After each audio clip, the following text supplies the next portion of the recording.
Maha hebat Allah, maha suci Allah yang memperjalankan hambanya dari Al-Masjidil Haram kepada Al-Masjidil Aqsa. Di Masjidil Haram itu Sayyidina Muhammad SAW sebelum diperjalankan ada satu hal yang dilakukan kepada beliau. Kalau ingin mengalami pengalaman rohani, ingin diberikan Allah perjalanan rohani, wajib melakukan ini. Apa yang dilakukan? Nggak disebutkan di sini. Yang mesti dilakukan adalah watahhir, bersihkan pakaianmu, jiwamu, dirimu. Nabi Muhammad SAW ketika mau terbang itu dibersihin nggak kolbunya? Ya, dalam kajian kami kemarin kita menjelaskan di hadis Imam Darimi itu ada 2 noda. Coba cek ini yang hadir hari ini berapa noda di hatinya?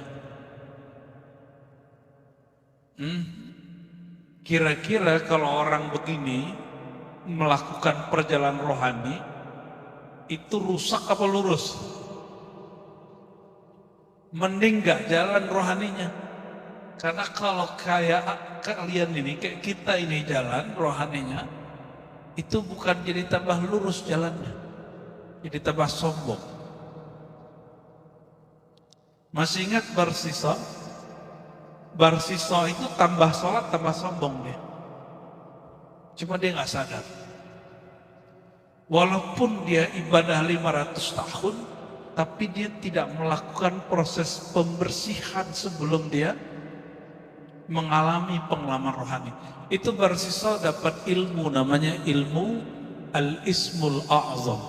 Nama-nama Allah yang agung. Itu kalau orang baca, apapun yang nama boleh. Dia bisa terbang. Dalam satu riwayat yang tidak sampai derajat sahih, Harut Marut, masih ingat? Siapa Harut Marut? Malaikat yang diberikan birahi seperti manusia, lalu dikasih tubuh seperti manusia. Itu malaikat diajarkan Ismul A'zam, lalu Ismul A'zam itu diajarkan kepada perempuan. Meskipun riwayat ini Israiliyat, itu perempuan langsung bisa terbang. Cuma khurafatnya ada. Si perempuan disebut jadi bintang kejora. Itu riwayatnya batil itu ya. Hadisnya tidak sahih ya. Itu Israiliyat. Tapi bahwa murid-murid Barsiso, jadi Barsiso ini kayak gini nih, datang nggak muat, dia bilang, udah kamu baca ini, tarik nafas, langsung duduk di ngawang. Coba bayangkan, Barsiso punya murid ngawang, tapi matinya Barsiso mati kafir, su'ul khatimah. Kenapa? Karena dia beramal bukan untuk Allah. Dia beramal itu karena ada noda di sini. Noda itu ingin dapat perhatian manusia, ingin disowanin orang, ingin dimintain doa sama orang, ingin ya haus hormatan. Maka ketika bertiga dosa sekaligus, lalu dia ditangkap, diikat, disalib. Waktu disalib datang iblis. Apa kata iblis? Barsiso nyamar jadi seorang syekh, nyamang jadi seorang kiai. Kata si iblis ini, Barsiso, maukah kamu selamat? Kata Barsiso, tentu. Maukah kamu aman dari pandangan dan kata-kata semua orang? Mau. Oke, satu syaratnya, batalkan syahadatnya, lalu sujud kepadaku. Maka dia batalkan syahadatnya, dia baca syahadat baru, lalu dia sujud kepada iblis. Di saat dia sujud, di saat itulah iblis menyaksikan Barsisa dijemput oleh malaikat maut. Sujud juga matinya. Jadi ntar dulu kalau yang doakan banyak doa, ya Allah matikan kami dalam keadaan sujud. Ntar dulu. Ente sujudnya karena cari perhatian Allah atau cari perhatian makhluk. Akhirnya orang mengatakan, wow, Barsisa mati dalam keadaan sujud. Barulah ketahuan setelah Nabi SAW diutus, ini sujudnya bukan sujud kepada Allah, dia sujud kepada siapa? Iblis. Mengerikan. Jadi kalau sebelum bertorikoh, ini kebetulan di sini banyak orang bertorikoh, bersihkan kepentingan diri. Niat bertorikoh ngapain? Apa? Biar sakti. Biar sakti. Gampang, baca zikir Allah Allah 5.000 satu nafas. Mati langsung. Itu serius, itu di kitab Syamsul Ma'arif disebut. Sebutlah nama Allah 1000 kali kamu kebal. Mau? Cuma kebal doang, dari api, dari golok. Ini masuk neraka nggak kebal. Percuma nggak?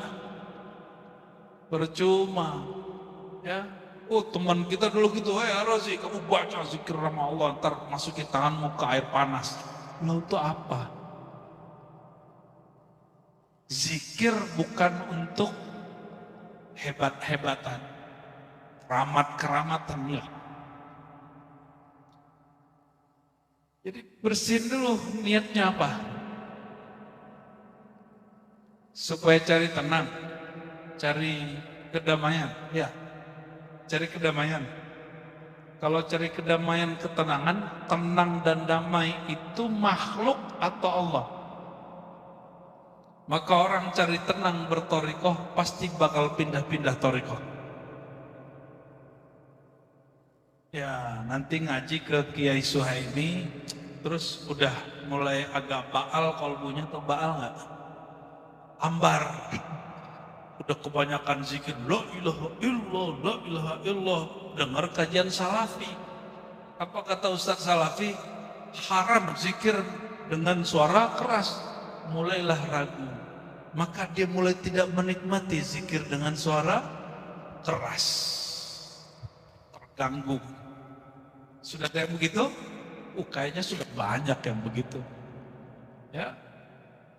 Akhirnya apa yang terjadi? Dia dulu ikut zikir, sekarang malah menghujat, menghina orang zikir. Jadi nggak cari tenang, jangan cari tenang. Bertorikoh, nambah ilmu. Wah nggak pas juga. Kalau mau cari ilmu di pengajian. Bertorikoh itu dia hanya ingin mengamalkan satu bab. Ya ayyuhalladzina amanu dzkurullaha dzikran katsira. Wahai orang beriman, berzikirlah sebanyak-banyaknya. Itu yang mau diamalkan. Maka ada khalwat, ada suluk. Sekarang ini berapa hari suluknya? 10 hari. Itu udah didiskon itu, aslinya 40 itu. Aslinya berapa? Ya sama, kami kalau Ramadan pun juga cuma 10. Aslinya kita 40. Udah didiskon Pak. Zaman now ini zaman diskon, zaman rukhsah. Ya, wahai umat rukhsah. Terus apalagi niatnya? Mau khusyuk. Khusyuk itu Allah atau bukan? Jadi kalau masuk thariqat ingin khusyuk, siap-siap kecewa. Mungkin kusut. Apalagi? Thariqat artinya jalan. Jadi orang kalau masuk thariqat dia sedang belajar Isra. Mesti dibersihkan dulu kolbunya. Coba perhatiin. Yang membersihkan kolbu itu kita atau siapa? Kita emang? Serius? Emang bisa bersihin kolbu? Emang bisa bersihin kolbu? Coba, kalau astagfirullah bunyinya gimana? Astaghfirullah. Coba terjemahin. Aku memohon ampun kepada Allah. Itu terjemahan kita. Terjemahan aslinya, ya Allah hapuslah dosaku. Itu artinya. Jadi siapa yang menghapus? Kalau antara dua sujud, Rabbil firli. Ya Allah, hapuslah dosaku. Firli. Berarti siapa yang menghapus? Allah. Jadi sebenarnya yang membersihkan kolbu siapa? Allah. Karena tidak tahu cara Allah membersihkan kolbu, belajarlah kepada ahlullah, orang yang kenal kepada Allah. Mereka itulah yang disebut Syekh Mursyid. Syekh Mursyid. Ya. Mereka lah yang disebut al-ulama warasatul anbiya, ulama pewaris para nabi. Di zaman Nabi, orang kalau natap Nabi itu langsung ingat Allah. Orang natap Nabi langsung ingat Allah. Kalau natap saya ingat Allah nggak Pak? Insya Allah ya. Kalau enggak, entah saya yang salah atau Bapak yang salah. Kalau lihat Kiai Suhaimi, itu ingat zikirnya enggak? Nah itu maksudnya. Jadi kita pandang orangnya, kita ingat ilmunya. Itu yang disebut rabitah. Apa arti rabitah? Ikatan kolbu, ikatan cinta rohani antara murid dan guru. Jangan pikirkan guru seneng gak sama kita, enggak. Tapi pikirkan senangkah kita kepada guru. Jangan pikirkan cintakah guru kepadaku, tapi pikirkan sudah cintakah aku kepada sang guru. Karena mencintai guru itu pintu mencintai para wali Allah. Mencintai para wali Allah itu pintu mencintai Sayyidina Rasulullah SAW. Kalau sudah cinta Rasulullah, pasti cinta Allah. Gimana? Jadi kalau ketemu Kiai Suhaimi, jangan nanya gini, Kiai ingat saya enggak? Jangan gitu nanyanya. Sombong amat ente. Ya, sebanyak itu muridnya. Jadi kalau ketemu Kiai, Pak Kiai, saya Abdullah dari Lampung gitu. Saya Haji Ibrahim, dari mana namanya Pak Haji? Pesawaran. Walaupun udah ketemu sering. Walaupun sudah ketemu, jangan nanya gini, Kiai, kenal aneh nggak? Ingat sama saya nggak? Kayak bener itu. Ya. Nggak begitu. Walaupun kalau seumuran boleh, kalau temenan boleh, tapi kalau murid boleh nggak? Secara hukum sih boleh, secara adab nggak elok. Jadi nanti nih datang ke Kiai, ya, mungkin Kiai sudah mulai lupa, banyak muridnya. Kiainya kita ingetin, jangan bebani dia ngingetin kita. Ya, jangan bebani Kiai, guru, mursyid untuk mengingat ini siapa lah ini orang. Nggak penting bagi dia itu ya. Tapi guru itu pasti ingat rohaninya murid. Tenang aja. Rohaninya murid pasti diingat oleh guru. Maka setiap mursyid itu pasti memfatihahkan, mendoakan muridnya setiap hari. Pasti. Ya. Jadi sebelum melakukan perjalanan rohani, Bapak Ibu, saudara-saudariku, yang perlu kita lakukan adalah pembersihan diri. Membersihkan kolbu. Membersihkan jiwa. Yang ada namanya Mi'raj atau Isra rohani. Mi'raj atau Isra rohani itu Mi'rajnya manusia dari nafsiyahnya, dari syahwatnya, dari egonya kepada kolbunya. Dari mana? Dari egonya, syahwatnya kepada kolbunya. Itu jiwa, ego kepada kolbu ada berapa tempat yang mesti dilalui. Yang pertama yang mesti dilewati adalah tempat yang disebut atau manzilatul kibr. Jadi kalau Nabi sebelum ke Al-Masjidil Haram Al-Aqsa, beliau melewati tempat-tempat. Kalau seorang salib, seorang murid thariqah, jika dia hendak mengalami Isra Mi'raj, yang pertama dia lakukan apa? Setelah membersihkan diri, dia mesti kemudian melewati dan turun di satu posisi dalam dirinya yang disebut titik sombong. Nah, dalam diri kita ada titik sombong, Bapak Ibu. Coba, sombong itu ada berapa macam? Al-kibr, sombong itu penyakit pertama iblis yang membuat iblis yang sudah suluk 18.000 tahun gagal suluknya di surga. 18.000 tahun itu cuma 18 hari, karena 1.000 hari di surga sama dengan 1.000 hari di sini sama dengan sehari di surga. Jadi iblis itu berzikir dan suluk di surga berapa tahun? 18.000 tahun dunia, tapi kalau di surga berapa tahun? Nggak nyampe berhari-hari, berbulan-bulan, hanya 18 hari. Karena dia tidak membersihkan sombong, setiap kali dia zikir, sombongnya membesar. Jadi Bapak Ibu, penyakit sombong, penyakit iri, dengki dan segala macam itu, dia seperti benalu. Pohonnya besar, pohonnya membesar, maka benalunya membesar. Coba lihat benalu, terbayang? Kalau pohonnya kecil, benalunya kecil. Kalau pohonnya membesar, benalunya membesar. Sudah terbayang? Nah, benalu yang bernama sombong ini ada asbabnya.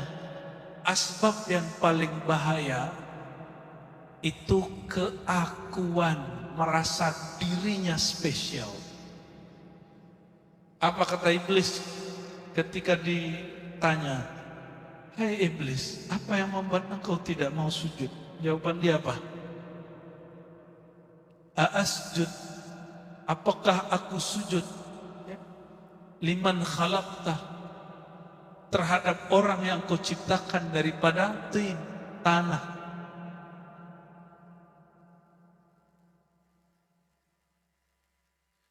Turun sekarang apa? Masa saya ini orang Lampung berguru ke orang Jawa? Ada yang ngomong gitu gak? Masa saya orang Jawa berguru ke orang Sunda? Masa saya orang Padang berguru ke orang Jawa? Ngomong begitu. Itu yang ngomong siapa? Iblis. Keakuan yang sekarang menjadi penyakit namanya rasis. Rasis ini dalam satu negeri antar suku. Yang paling parah ini nanti lintas negara. Yang paling berat orang Arab ngaji sama orang kita, Pak. Kalau Indonesia, Malaysia, Patani, Brunei itu Singapura masih satu ras lah ya. Tapi kalau orang Arab ngaji sama Kiai Suhaimi udah ada belum? Belum ada. Apa karena orang Arabnya nggak tahu atau memang mereka gengsi nggak tahu gitu kan?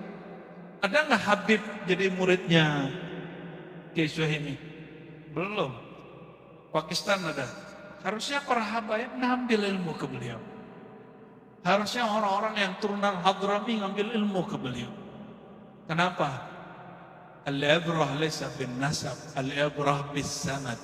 Orang itu dinilai bukan nasabnya, bukan asal darah rasnya dari mana, tapi sanad ilmunya. Ya, dulu setahu saya para habaib itu ngaji kok, kalau ulama lokal ngaji mereka, jadi murid mereka. Lalu mereka jadi ulama besar juga dan bersanad ke ulama lokal. Ya. Bapak Ibu yang bukan Allah. Jadi apa yang mesti dilewati dulu setelah membersihkan kalbunya? Melewati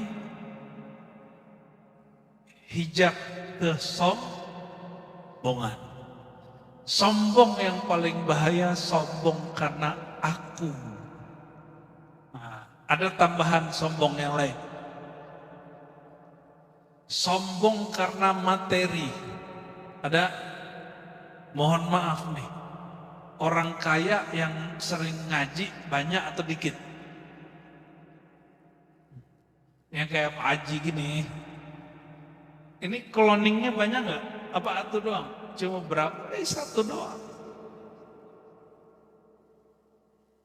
Kita cloning Pak Haji banyak-banyak ya, supaya banyak deh orang kayak Pak Haji ini ngaji. Kenapa? Karena orang kaya sudah PW di rumahnya, atau udah gengsi datang ke kiai. Mohon maaf, kita nggak tahu. Padahal si orang kaya sudah paham, kaya dia nggak abadi. Orang paling kaya itu orang yang bersama zat yang maha kaya, Allah Subhanahu wa ta'ala. Orang yang kalau dirinya mati dia masih kaya. Nah, itu sombong karena materi. Coba kalau pergi naik mobilnya pakai Alphard, rasanya beda nggak? Dengan pakai Avanza, beda nggak? Langsung rasanya lain. Betul ya? Itu kalau ada orang nyalip, udah miskin sombong gitu ya. Yang sombong ente. Sama-sama bayar pajak kok ya. Sama-sama rakyat kok. Hati-hati. Sombong karena materi, tapi sombong karena materi ini masih ringan. Yang paling berat itu sombong karena immateri. Immateri itu ilmu, jabatan, kemasyhuran, viral kalau orang kata hari ini. Mohon maaf nih, masih ada nggak ustadz viral mau bertorikoh? Setelah dia viral loh, masih mau ngaji gitu. Jarang, gengsi.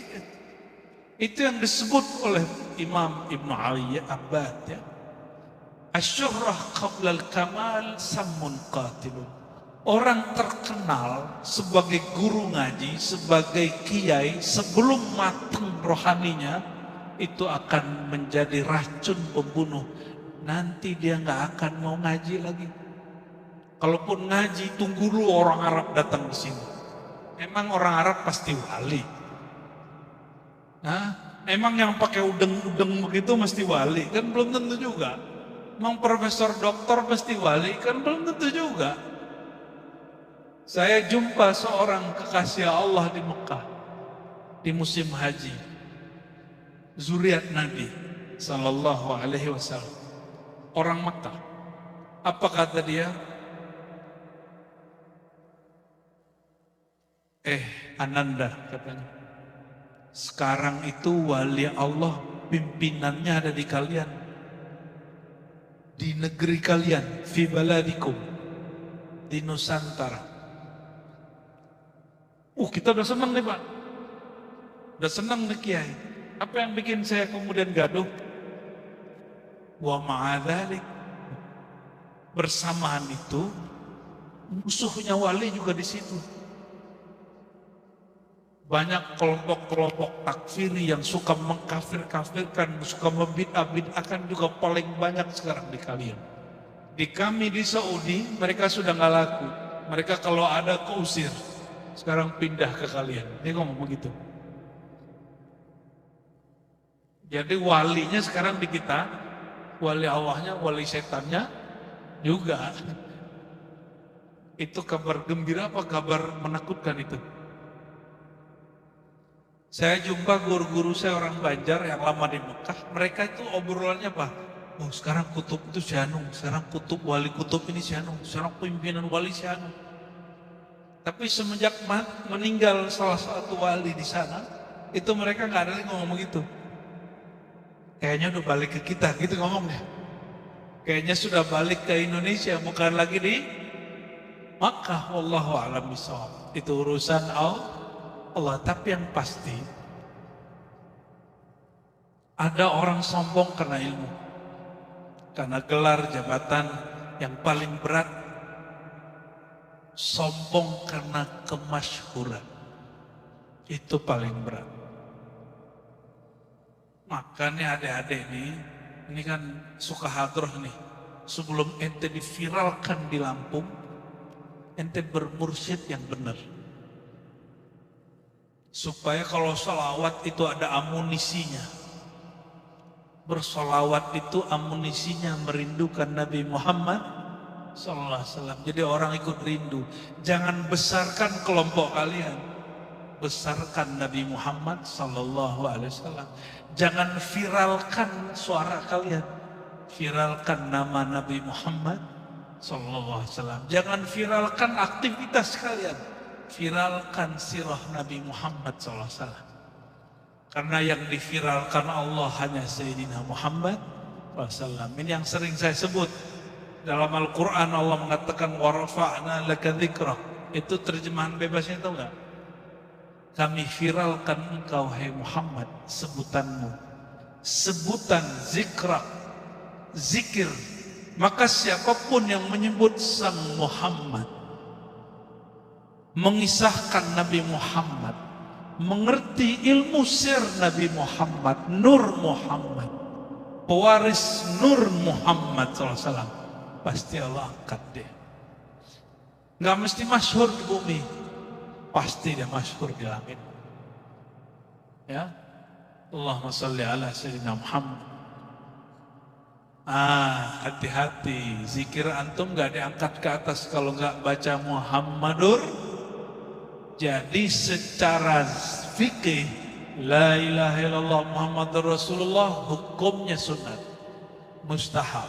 Tapi secara ilmu hakikat tarekat la ilaha illallah terakhir wajib ditutup Muhammadur Rasulullah SAW. Gak ditutup dengan Muhammadur Rasulullah, zikirnya mentok di kepala ente. Ya.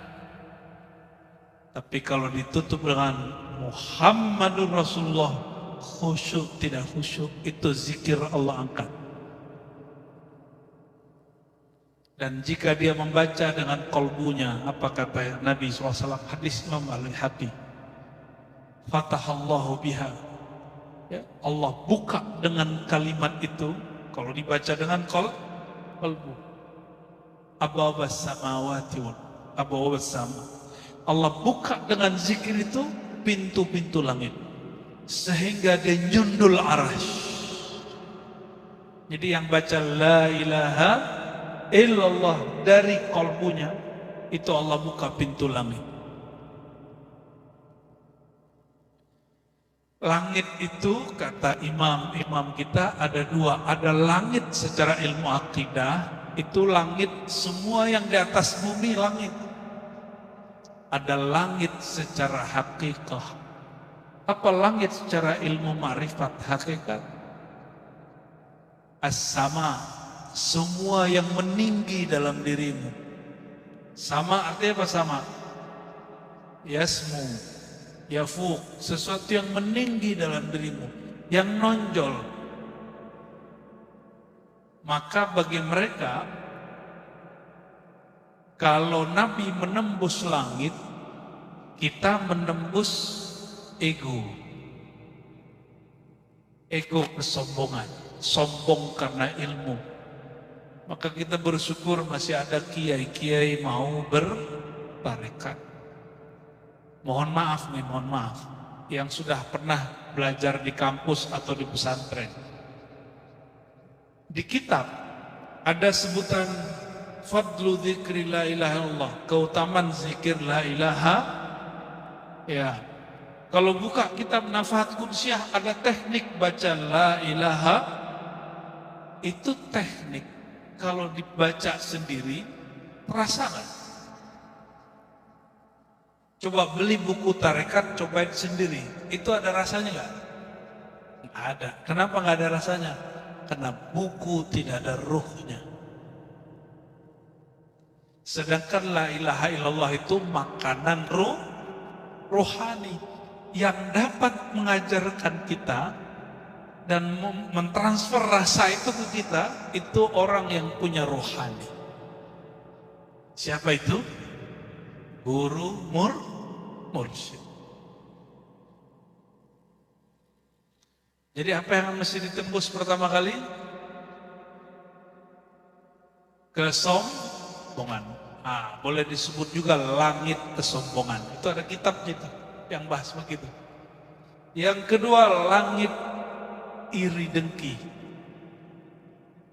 Merasa iri dengki.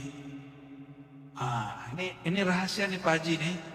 Di tarekat itu iri dengkinya bukan ke orang pedagang. Orang tarekat iri sama orang tarekat. Mursyid irinya sama siapa? Mursyid. Muridnya Kiai Suhaimi yang sudah diangkat jadi wakil talqin, irinya sama siapa? Irinya sama wakil talqin. Kita doakan murid-murid beliau nggak ada yang begitu, amin. Ya, kalau wakil-wakil jadi begitu, gimana murid-muridnya? Ya, mestinya kalau masih iri dengki nggak usah jadi wakil talqin, mundur aja. Bersaing boleh, berpacu boleh, berlomba boleh, yang nggak boleh apa? Iri. Maka di Quran kalimatnya fastabiqul khairat, berlombalah kamu kepada yang baik, yang terbaik. Tapi kalau iri dengki nggak boleh. Jadi bedakan berlomba-lomba dengan ngapain? Jadi murid-murid beliau yang sudah jadi wakil-wakil ini, kemudian lomba-lomba bikin majelis ini, itu keren sekali. Tapi kalau mereka iri dengki terus ngomong ini, lu jangan mengambil majelis gua, udah selesai deh tuh. Lain kalau diribat Bapak Ibu, diribat nih Buya Aldomi, Buya Asfi, Buya Yunal. Itu kita omongin gini, Buya kalau mau hebat sendiri buat surau sendiri ya. Tapi kalau hebat bersama dan dipandang Allah berjamaah, kita sama-sama aja.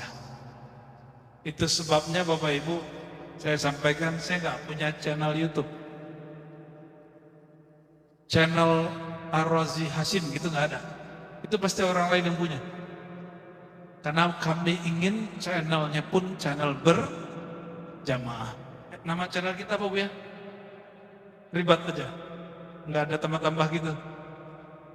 Ya, saya juga nggak tahu passwordnya.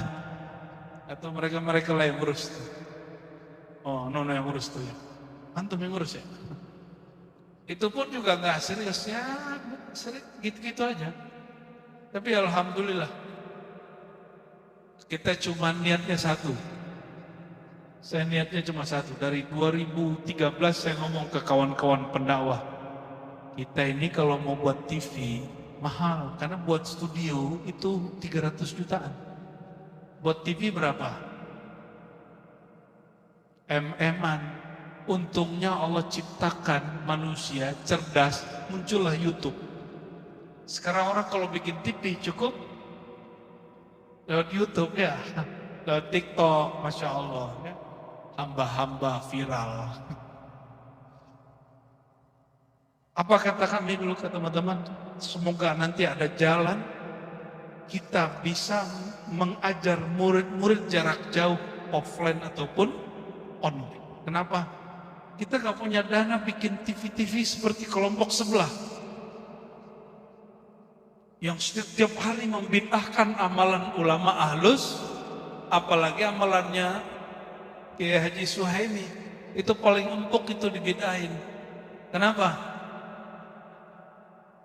Orang bertarekat itu kan gak suka polemik Pak. Walaupun orang tarekat sendiri berselisih, tapi nggak suka polemik sama Wahabi itu. Kalau dihujat, diam aja, ya kan? Ente ahli bid'ah, ya. Paling enak menghujat orang tarekat itu, coba Kiai Nasroni dihujat. Paling senyum-senyum aja deh. Ya, terima kasih gitu. Alhamdulillahirabbil alamin. Kami setelah ini akan ziarah ke Abah Zain Syukri, mursyid tarekat Samaniyah dan Qadiriyah wa Naqsyabandiyah. Jadi tarekatnya beberapa. Di Palembang murid langsung Hadratus Syekh Hasyim Asy'ari. Wafatnya belum lama ini, 2010 atau 2000 berapa gitu ya.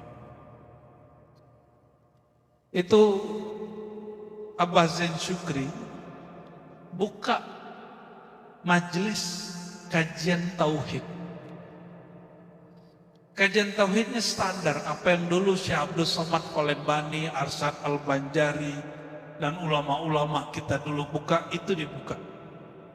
Tapi tahu nggak Bapak Ibu, yang memfatwakannya sesat siapa? MUI Palembang di zaman beliau. Mursyid tarekat dituduh sesat oleh MUI Palembang. Akhirnya masyarakat awam yang baru hijrah terpancing dan ingin mau membunuh atau mau mencelakai beliau. Itu rumahnya dikepung bersama dengan ketua MUI-nya. Untung gak lama setelah itu datang surat dari Buya Hamka yang katanya Muhammadiyah, ternyata sangat mengerti persoalan tasawuf. Saya nggak tahu Muhammadiyah sekarang ngerti tasawuf atau enggak. Kayaknya ada yang mengerti. Itu Buya Hamka, pengurus ketua MUI pusat, beliau kasih surat bahwa Abah Zain Syukri tidaklah sesat. Ajaran tauhidnya sesuai dengan sufi ahlus sunnah wal jamaah. Tapi udah keburu disesatkan dan masyarakat ini nggak mau tahu. Tapi Abah Zain Syukri ini ahli wirid, ahli zikir, kekasih Allah. Ciri-ciri kekasih Allah itu nggak suka memfatwakan orang, tidak suka cari kesalahan orang, dia suka mencari kesalahan dirinya. Maka guru kami mengatakan, ya, min alamatis safih ma'a kaunihi aliman. Ciri-ciri orang bodoh, kalau bahasa kasarnya TOLOL, jangan dibaca. Ciri-ciri orang yang bodoh, walaupun dia ahli baca kitab, walaupun dia digelarin kiai, apa itu? Ayat luba aurata ghairihi wa yansa aurata nafsihi. Dia sibuk cari kesalahan orang, tapi lupa cari kesalahan dirinya. Sibuk menyalah-nyalahkan tauhid orang lain, tauhid dia sendiri nggak beres.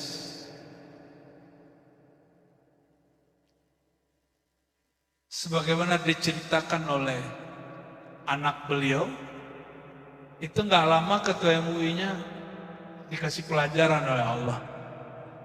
Ya, saya nggak mau sebut pelajarannya apa ya. Kenapa? Kekasih Allah itu nyari kesalahan diri. Apa kata Abah Zain Syukri waktu dituduh sesat? Ya Allah, jika aku ini sesat tolong luruskan. Tapi jika aku benar, bantulah aku.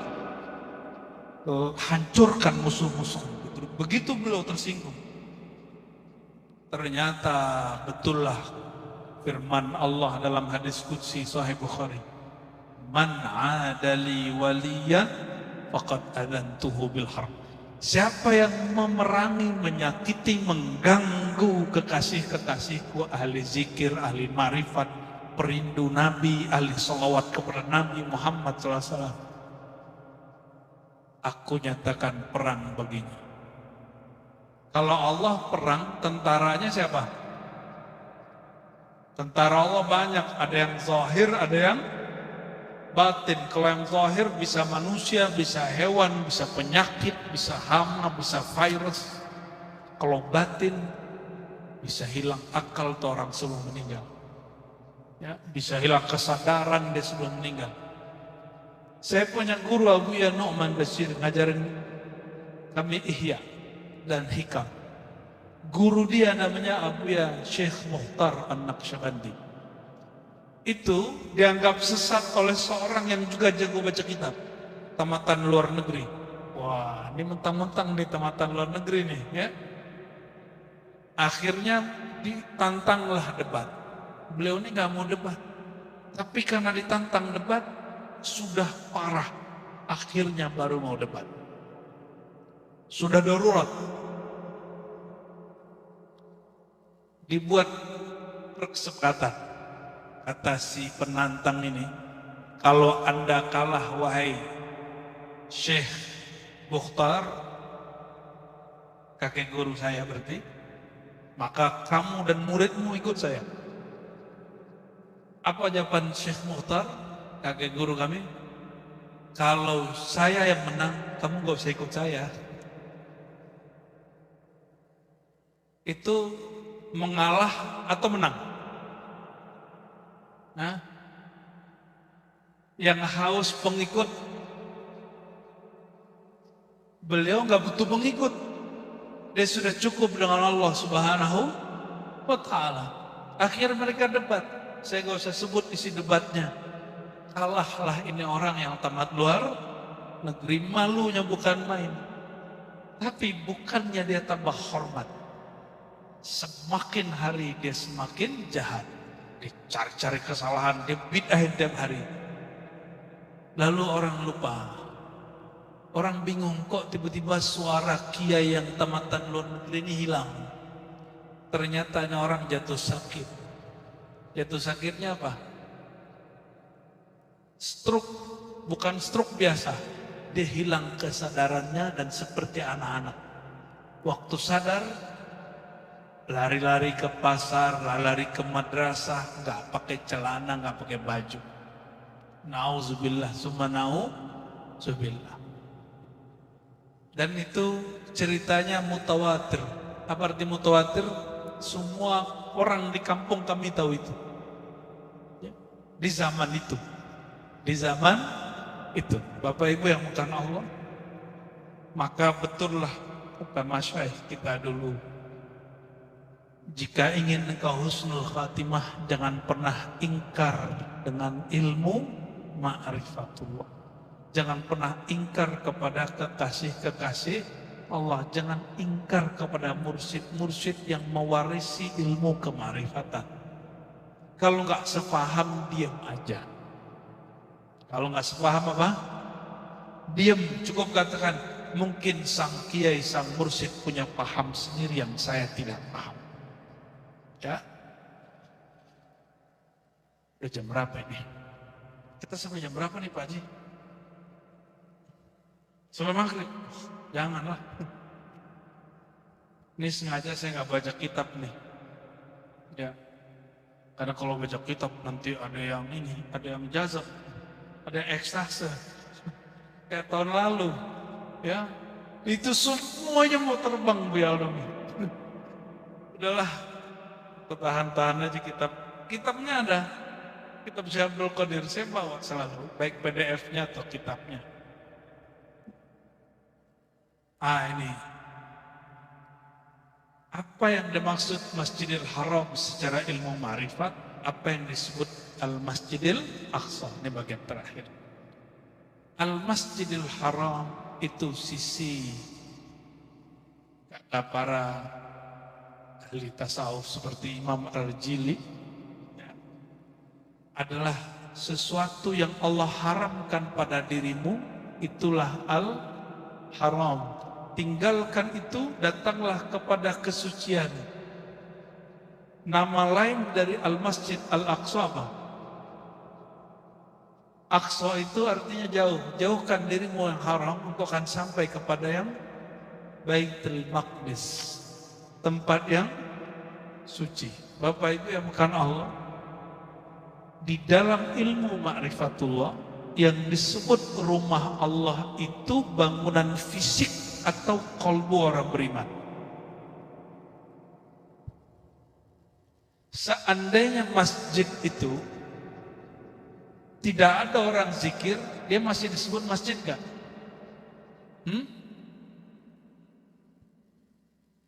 Dia bangunan seperti masjid, dia bukan masjid lagi. Kalau pergi ke Eropa, pasti pada kaget. Dikirain masjid, ternyata gereja. Jadi yang ada kubah-kubah itu bukan peradaban Islam, itu peradaban luar. Dari Yunani kah, Persia kah. Jadi rumah makbatnya, gerejanya orang-orang Majusi itu seperti ada menara. Menara itu artinya tempat api. Bapak Ibu yang bukan Allah.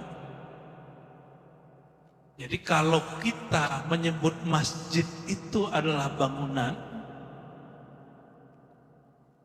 maka betapa banyak di Eropa hari ini tempat yang dipakai untuk sholat Jumat tapi bentuknya nggak ada kubahnya. Itu gereja yang dibeli. Kebayang gereja? Rumahnya kayak gimana gereja? Manjang, atapnya kayak gimana? Udah kebayang sudah?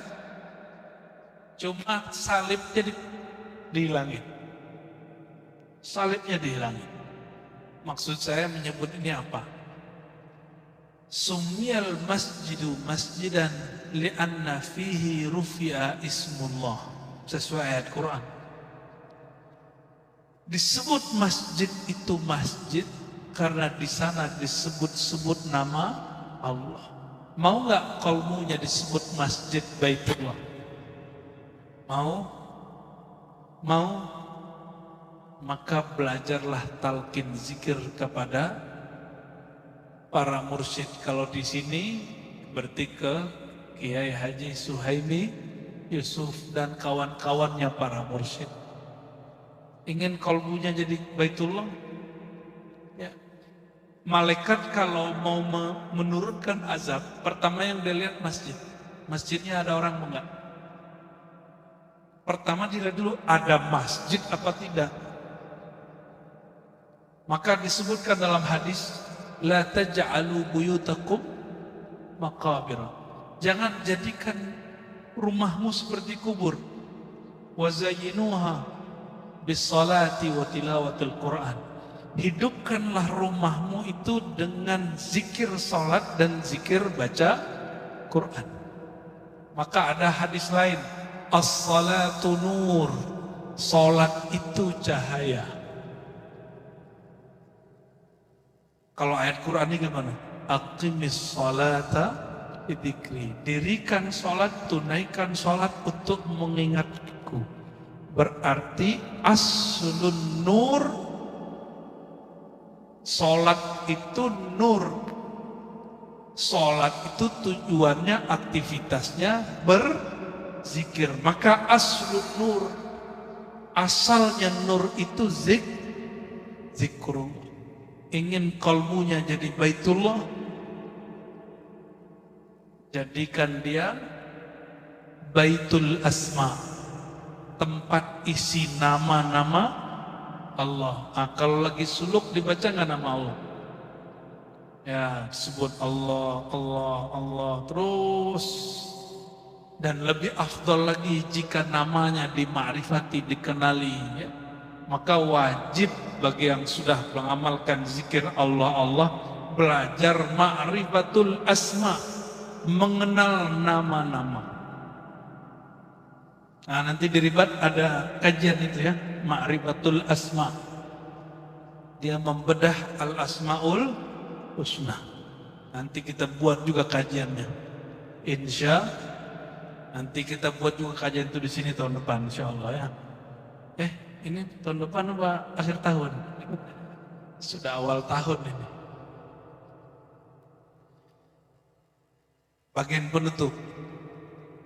Kalau kita senang seseorang, terus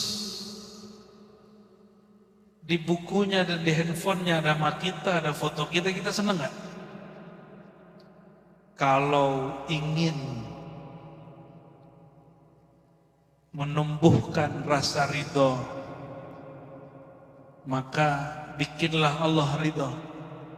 Allah itu ridho kepada kita pas Allah buka Baitullah di dalam kalbu, ada nama dia, ada nama Sayyidina Muhammad SAW.